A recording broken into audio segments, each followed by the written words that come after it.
Hey guys, this is Justin with ShowMe Credit Solutions. I was actually going ahead and getting started on this educational video live feed that we're going to start doing pretty much every week for the most part, as long as everything allows and business allows. But basically these videos are just going to kind of be educational pieces on what exactly credit repair is, and then also we'll kind of educate you on all of the different laws that surround credit repair.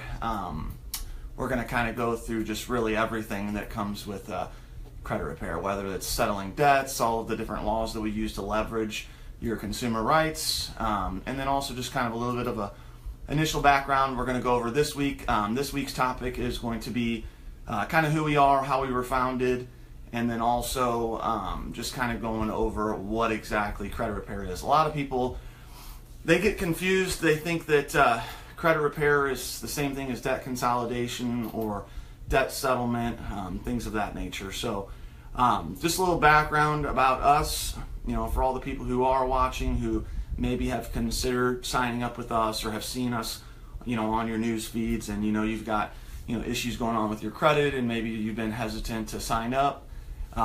This is just a little bit of a background about us. So we've been in business officially. Our LLC was registered with the state of Missouri back in November of 2010. So we're actually going on about 7 years of being an actual registered business with the state of Missouri. But this company was originally founded by me. I am the founder of the company. And the reason why I got into this industry initially was because I had been in a sales position for a very, very long time. Roughly about 10 years now, and the type of sales that I was in previously was more of a high pressure sales, whereas with this, this was something that I enjoyed much more because it was something that I actually got to reap the benefits and see the results of how we change people's lives. So that's the biggest reason why I started this. And what happened was I had initially, about 7 years or so ago, met a gentleman who owns one of the largest credit repair companies in the entire United States, up in Connecticut, and he had actually, kind of took me under his wing and started showing me the ropes and showing me everything when it comes to credit repair, and he kind of mentored me along the way. And then, I've met other people, and I've, been to different group meetings and things like that with other people in the industry. And we've kind of shared our ideas of things that work for us versus what doesn't work, what works for them. So we've kind of molded everything into our own proprietary process now, which, in my opinion, I think it's probably one of the best in the industry, quite frankly. As many of you may know who are our customers, we do get great results, and we do partner with a lot of local mortgage companies, a lot of local real estate agencies, a lot of local auto dealerships, insurance agencies, bank lenders, etc. So, by the way, if you are a mortgage lender or any of those, and you do have clients that, potentially do have problems with their credit and they get denied and you can't write their loans, keep in mind, feel free to give us a call and, we'll set something up to go ahead and put you into our affiliate network. We get tons of clients every month that want to buy houses, that want to buy cars, that are already our clients of ours. So once we get their credit score up, we typically will go ahead and kind of share the wealth and send those out to our referral partners. So if you guys want to be, if you are, like I said, an insurance agent or a real estate agent or mortgage broker or anything like that, you're welcome to give us a call, and we'll be more than happy to add you to our affiliate network and help your clients out. And then also, we can refer you out some clients as well. So, but like I said, we started back in 2010. We've been fully operational for about the last 2 years now. As many of you may know, we're actually in the process right now of purchasing a much larger office location. So, cross our fingers, hopefully that'll get finished up here within about the next 2 months or so. We hopefully will be closing on our building. So, but big thanks to all of you guys. It's all of our current clients, all of our past clients, all of our referral partners, the mortgage companies, the real estate agents, everybody that puts their trust in us every single day and sends us constantly, all day, every day, sending us clients, helping us grow our business. We appreciate that. But just to kind of go back over the actual subject of this week's live feed, The biggest subject, in the first subject I wanted to talk about before we go into any other subjects on any other weeks, is really what credit repair is. So a lot of people have this misconception that credit repair is debt settlement or it's debt consolidation or like a debt management plan. That's not the case at all.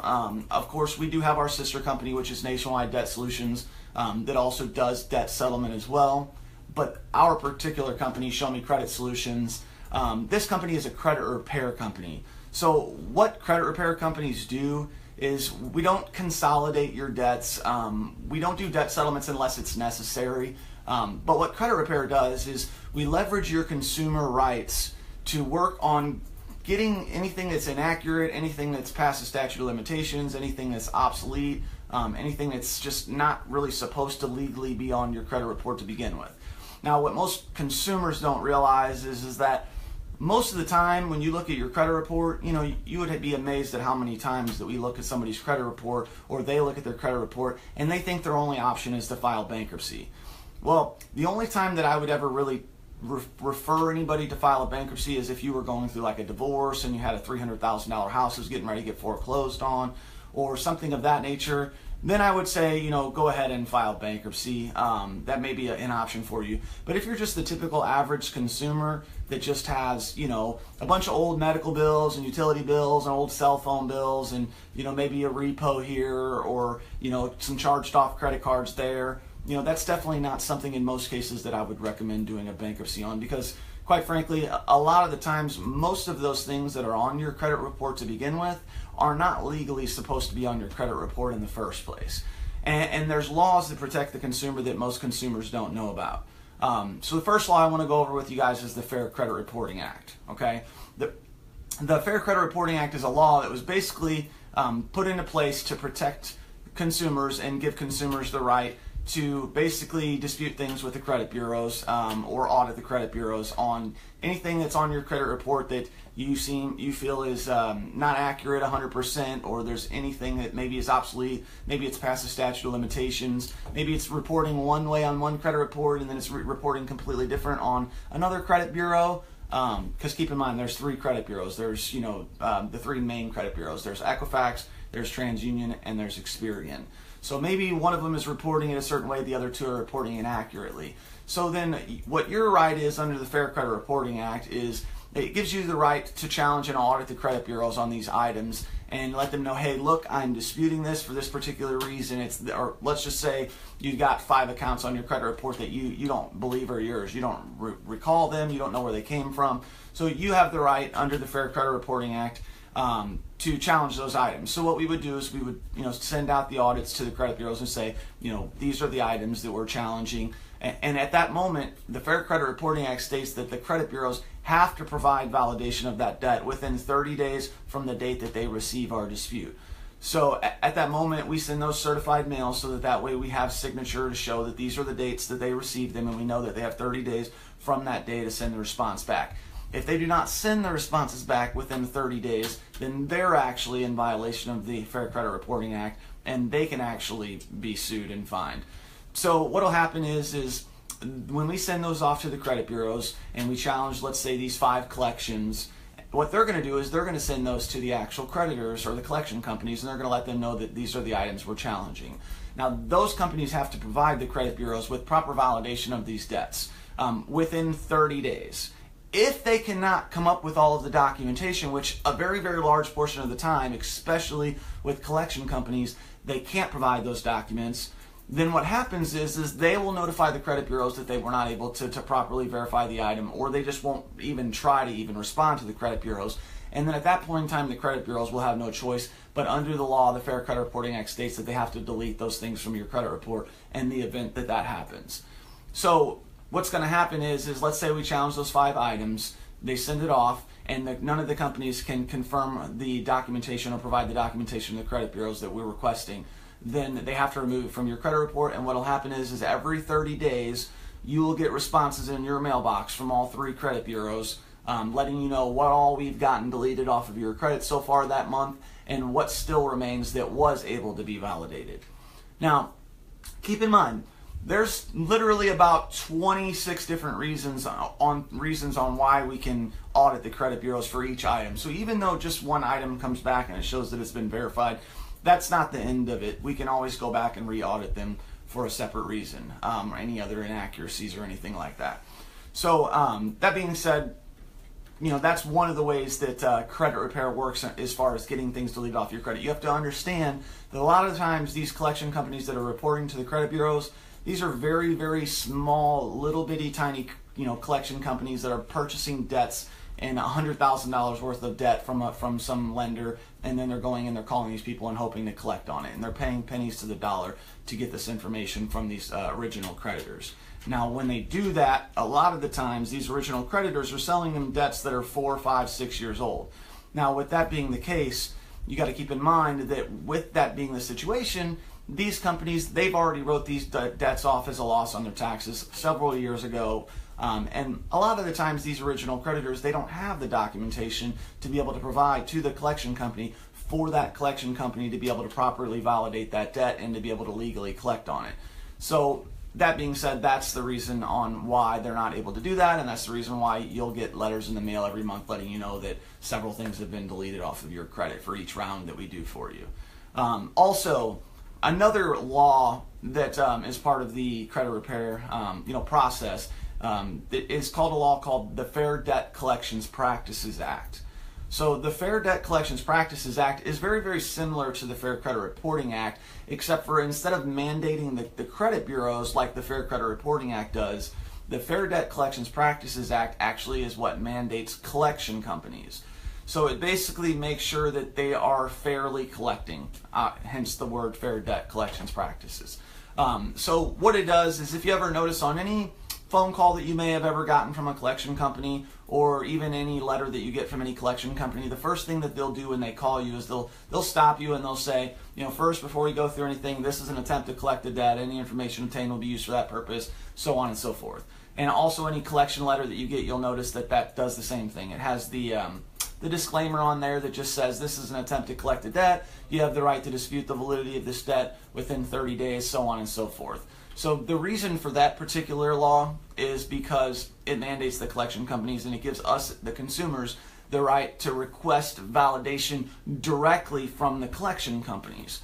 So not only are we going to use the Fair Credit Reporting Act to leverage your rights to work on getting these things deleted off of your credit with the credit bureaus, but we're also going to be auditing the actual collection companies and citing the Fair Debt Collections Practices Act and your rights under that act to be able to validate the debts. So we'll ask that they send us a copy. Let's say it's an old AT&T bill from back in 2011, and they sent it to a collection company, and this collection company is claiming that they have the right to collect on it. Well, what we're going to do is we're going to dispute the validity of that debt. We're going to ask them to provide us with the original contract that they had signed with AT&T, or I'm sorry, that you had signed as the client with AT&T back in 2011. We're going to ask for every monthly billing statement for the entire time that you had that account with the original creditor, which was AT&T. We're going to ask for proof that they actually own the debt, that they have the legal rights to collect on it, and then we are also going to request their license, that they're legally licensed and able to collect in your state.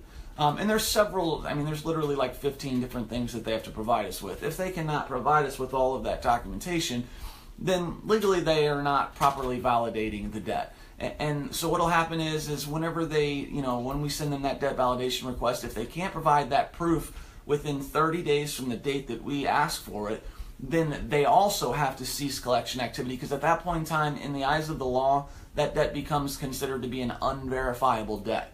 If it's an unverifiable debt, the collection company has no legal right to collect on it. So they have to remove it from your credit report, and they also have to cease collection activity. So what'll happen is when we send those debt validation requests off, a lot of times they can't provide all the documentation that they're required to provide under the FDCPA. So then what they'll do is they'll send us a letter back saying, sorry, we were unable to provide the proper validation of this debt, so we've already notified the credit bureaus to remove this from your client's credit report, and we've ceased collection activity. And then boom, that's it. That's the last you'll ever hear of that particular company. And that's another way that we're going to be leveraging your rights to get these things deleted off of your credit report. So I just kind of wanted to go over that with you. A lot of the stuff that people say with debt consolidation, you know, you got to keep in mind when it comes to debt, there's two sides to debt. There's the financial obligation side of it, and then there's the credit reporting side of it. So when you as a consumer are trying to decide what route you want to take, you have to decide what is more important to you. Do you want to clean up your credit so that it appears that you have good credit again and have us help you build your credit up? Or do you want to relieve yourself of the financial obligations of your debt? So if you're going to do the credit side of it so that you can, let's say, buy a house or buy a car or refinance your car or get your car insurance rates to go down because your credit score is a 400, and you know, keep in mind a big majority of your credit score nowadays is going to determine what your actual insurance rates are on your auto loans or vehicles or whatever. So just keep that in mind, that